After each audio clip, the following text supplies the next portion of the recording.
3 दिन से ज्यादा हो गए हैं जिसको सदी का सबसे भयावह रेल हादसा कहा जा रहा है, और आज भी सरकार की तरफ से सिर्फ और सिर्फ ध्यान भटकाने का काम किया जा रहा है। लेकिन कुछ बोलने से पहले कुछ आंकड़े आपके सामने रखने जरूरी हैं और क्या कोशिशें चल रही हैं उसके बारे में बात करनी चाहिए। भारतीय रेल रोजाना करीब 2 करोड़ 20 लाख लोगों को अपने गंतव्य तक पहुंचाती है। मतलब ऑस्ट्रेलिया की पूरी आबादी इस देश की रेल पटरियों पर रोज होती है। पर ऐसे लोगों के सफर की सुरक्षा की चिंता करने के बजाय आज सरकार क्या कर रही है? कहानियां गढ़ रही है, साजिश रचने की थ्योरियां बता रही है, एक इंद्रजाल बनाने की कोशिश की जा रही है। 288 लोग, मतलब 300 करीब लोगों की जान चली गई है और आज भी इस सवाल का जवाब नहीं है कि इन मौतों का जिम्मेदार कौन है। और रेल से कौन सफर करता है? रेल से इस देश का आम आदमी सफर करता है। तो जब कल हम और आप या आपके परिजन, आपका परिवार, आपके मित्र, इस देश के लोग जब रेलगाड़ी में बैठेंगे तो यह याद रखिएगा, आप ये सफर अपने रिस्क पर कर रहे हैं, क्योंकि सरकार की कोई जिम्मेदारी नहीं है। कहां नैतिकता लेकर नैतिक जिम्मेदारी का वहन करते हुए सरकार को और इनके मंत्री को इस्तीफा देना चाहिए, और कहां नई नई थ्योरी, एक इंद्रजाल रच दिया गया है, डेलिबरेट इंटरफेरेंस, मतलब जानबूझकर हस्तक्षेप किया गया इसलिए ट्रेन डिरेल हो गई। और अब सीबीआई को जांच सौंपी जाएगी। लेकिन अगर यह दुर्भाग्यपूर्ण नहीं होता तो शायद हास्यास्पद होता कि जब अभी राहत का, बचाव का कार्य चल ही रहा था तो एक मालगाड़ी भी वहीं पर डिरेल हो जाती है। तो यह भी साजिश थी, यह भी नेहरू जी की गलती थी, यह भी कांग्रेस की सरकारों की गलती थी कि अभी राहत कार्य चल रहा है और वहां पर एक ट्रेन और डिरेल हो जाती है। जवाबदेही का जा नहीं है इस सरकार में। अब सीबीआई को जांच सौंपी गई है और सवाल आज यह है कि क्या सीबीआई और एनआईए जैसी एजेंसीज वाकई में कुछ कर पाएंगी? क्योंकि मैं आपके सामने यह बताना चाहती हूं कि 2016 में कानपुर में एक बड़ा रेल हादसा हुआ था। इसको भी आतंकी साजिश बचाया गया था। एनआईए को केस सौंपा गया, रेल मंत्रालय ने चिट्ठी लिखी होम मिनिस्ट्री को, एनआईए को केस सौंपा गया। कानपुर के रेल हादसे की बात कर रही हूं, 152 लोगों की मौत हुई थी। 2017 में कुनेरू आंध्र प्रदेश में रेल डिरेलमेंट हुआ, बड़ा हादसा हुआ, 40 लोगों की मौत हुई। तुरंत बजाय जिम्मेदारी तय करने के, जवाबदेही तय करने के, जांच एनआईए को, नेशनल इन्वेस्टिगेटिव एजेंसी को सौंप दी गई। 7 साल हो गए हादसे के और आज एनआईए एक तय हो कि यह साजिश थी और सरकार की और सिस्टम की विफलता के कारण यह एक्सीडेंट नहीं हुए थे। 7 साल बाद भी चार्जशीट दायर नहीं हुई है। मतलब करीब करीब 200 लोगों की मौत रेलवे ट्रैक पर डिरेलमेंट से हो गई। उसका जिम्मेदार कौन है यह नहीं पता है। अपने ऊपर से ध्यान हट जाए, अपने ऊपर से ध्यान निकल जाए, कोई जवाबदेही ना हो, इसके लिए एनआईए को जांच सौंप दो। आज सीबीआई के साथ यह किया गया है। असलियत यह है कि सिस्टम की विफलता, सिग्नल सिस्टम की विफलता, इंटरलॉकिंग क्या दिक्कतें, जो ट्रैक का रखरखाव नहीं हो रहा, उसकी दिक्कतों के चलते यह हो रहा है। लेकिन सीबीआई और एनआईए जैसी उत्कृष्ट एजेंसीज, जो एक्चुअली इंटरपोल की नोडल एजेंसीज यहां पर हैं, जिनका काम है बड़े बड़े अपराधों की तफ्तीश करना, उनको इसमें शामिल करके अपने ऊपर से ध्यान भटकाया जाता है। यह पूरी तरह से साफ है कि कमिश्नर ऑफ रेलवे सेफ्टी इसकी जांच कर सकता है, सीआरएस, उनके पास टेक्निकल एक्सपर्टीज है इसकी जांच करने के लिए। क्यों नहीं उनसे जांच कराई जा रही है? क्यों सीआरएस को सिर्फ अब 8 से 10% रेल हादसे के केसेस की जांच कराई जाती है? मेरे कुछ सवाल हैं।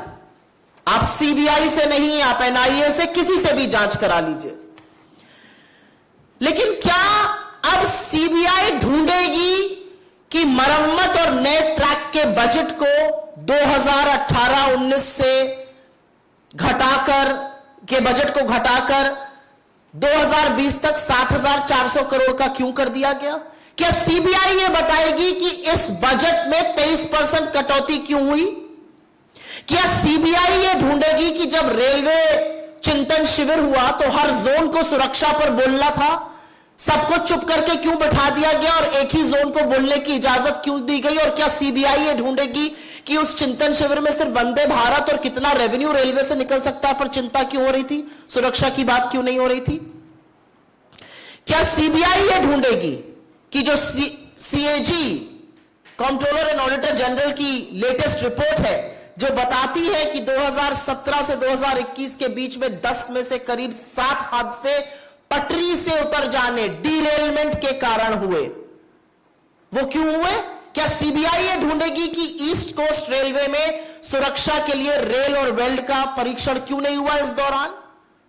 10 में से 7 हादसे डीरेलमेंट की वजह से होते हैं और ईस्ट जोन जहां बालासोर में एक्सीडेंट हुआ वहां पर इसका परीक्षण तक नहीं किया जाता है 4 सालों में। क्या सीबीआई ये ढूंढेगी? क्या सीबीआई ये ढूंढेगी कि रेल राष्ट्रीय कोष का फंडिंग 79% क्यों घटा दी गई? क्या सीबीआई ये ढूंढेगी कि 20,000 करोड़ रुपए आवंटित करना था, वो पैसा क्यों नहीं आवंटित करा गया ट्रैक की मेंटेनेंस के लिए? ये सवाल आपसे पूछने। क्या सीबीआई का ये काम है? क्या सीबीआई ये ढूंढेगी कि 3 लाख रिक्त पद क्यों है? क्या सीबीआई ये ढूंढेगी कि 8,000 पद जो पीएमओ और कैबिनेट कमेटी को भरे जाने थे वो क्यों नहीं भरे गए?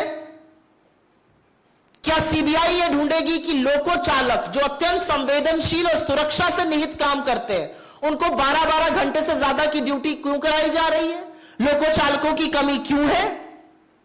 आज सवाल यह है कि सीबीआई का काम क्या है, एनआईए का काम क्या है?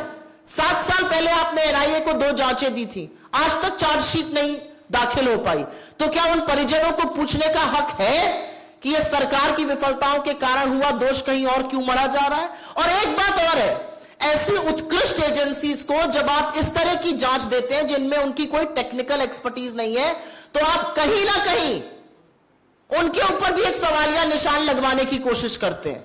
सबको लगता है एनआईए क्यों? एनआईए का काम है टेरर को इन्वेस्टिगेट करना। जो आपके ट्रैक के चलते हो रहा है, जो इंटरलॉकिंग की विफलता के चलते हो रहा है, जो सिस्टम फेलियर के चलते हो रहा है, जो मेंटेनेंस की दिक्कत से हो रहा है, उसके बारे में क्या होगा? और एक बात यह सच है कि लोकतंत्र में चुनी हुई सरकार आज लगातार जवाबदेही से भाग रही है। और एक यह भी सच है, दुख के साथ कहना पड़ता है, कि जब मंत्री या प्रधानमंत्री वहां जाते हैं तो ऐसा स्वांग रचा जाता है जैसे भगवान अवतरित हो गए हो। अरे उनका काम है, चुने हुए प्रधानमंत्री है, रेल मंत्री है, अगर वो जहां पर 300 लोगों की मौत हो गई करीब करीब, उस हादसे की जगह पर नहीं जाएंगे तो क्या करेंगे? यह अलग बात है कि वहां कूलर लगा हुआ है, यह अलग बात है कि शव गाजर मूली की तरह डंपर में फेंके जा रहे हैं और उनके लिए तोसक तकिया लगाकर इंतजाम किया गया है।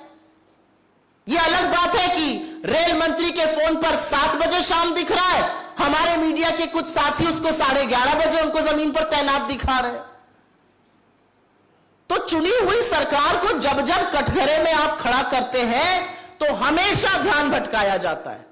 और इसीलिए हम सिर्फ और सिर्फ एक बात कह रहे हैं कि जांच जो है वो टेक्निकल एक्सपर्टीज के जो लोग हैं उनसे कराई जानी चाहिए और जवाबदेही तय होनी पड़ेगी कि क्यों नहीं ट्रैक मेंटेन किए जा रहे हैं, क्यों भारतीय रेलवे जो करीब 2 करोड़ 20 लाख लोगों को रोज अपने गंतव्य पे पहुंचाता है, आज लोगों को रेलगाड़ी में बैठने से डर लग रहा है।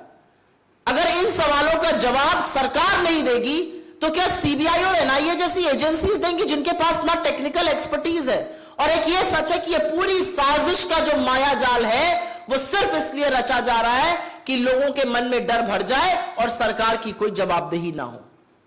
नैतिकता तो यह कहती है कि 3 घंटे के अंदर रेल मंत्री को अपने पद से इस्तीफा दे देना चाहिए था, लेकिन हो क्या रहा है? एक नया स्वांग रचा जा रहा है। और इसीलिए कहीं ना कहीं यह प्रतीत होता है कि यहां पर भी तथ्यों से मुंह मोड़ा जा रहा है, यहां पर भी बचा जा रहा है और यहां पर भी सरकार जवाबदेही अपनी तय करने पर, ना तय करने पर मन बना चुकी है. I will very briefly make the same statement in English. It's been over 96 hours approximately. Indian Railways carries about 2 crore 20 lakh people to their destinations every day, which is almost the population of Australia. Every single day, 2 crore 20 lakh people are on the tracks of Indian Railways. But when accidents like Balasore happen, how is it that there is no accountability, no responsibility? And instead of finding out what caused this grave accident where almost 300 people died, the government is now spinning conspiracy theories and shifting the focus away from safety to all kinds of conspiracy theories like deliberate interference. You have roped in the CBI, but you had roped in the NIA in 2016 Kanpur train accident as well. Not a single proof has been found by the NIA. The NIA has not been able to file the charge sheet in the Kanpur train accident. The NIA has also not been able to file the charge sheet in the Kuneru, Andhra Pradesh train accident where almost 40 people died. Between Kanpur and Kuneru, almost 192 people were killed in these rail accidents. The NIA was probing, but the reality is this happened due to the interlocking failure, this happened due to the signal failure, this happened due to low track maintenance. And I think the very basic question is, why should premier agencies like CBI and NIA be roped into this? Because this is not their area of expertise. Why should the CRS not probe into this accident? Why is the CRS being restricted to probe only 8 to 10% of rail accidents that happen? Will CBI find out why are 3 lakh positions vacant?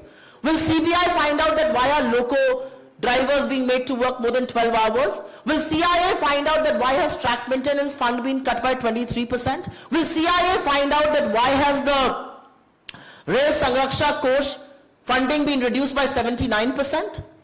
Will CBI find out all these things? Because these are questions that an elected government of the day needs to answer. And so why must we not say, why must we not assert that once again the Modi government is shifting the focus away from their own failures, from failures of the Indian Railways, from failures of the government who has refused to prioritize safety of citizens, and is instead turning focus away from them by roping in the CBI or any such agency, because this has not led to fruition.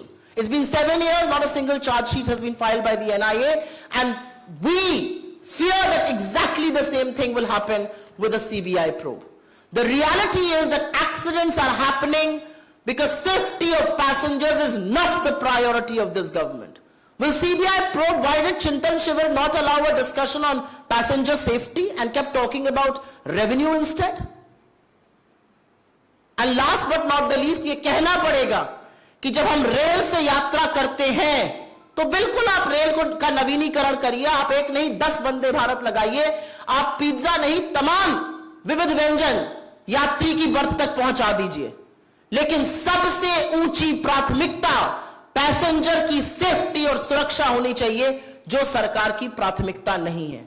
आपको गरम गरम खाना आपकी यात्रा के दौरान मिले या आप अपने गंतव्य तक सही सलामत और सुरक्षित पहुंचे, यह एक चॉइस है. एक में आपको सुर्खियां मिलती हैं और दूसरे में इस देश के लोगों की जान सुरक्षित रहती है. प्राथमिकता क्या है सरकार की, आज उस पर सवाल है.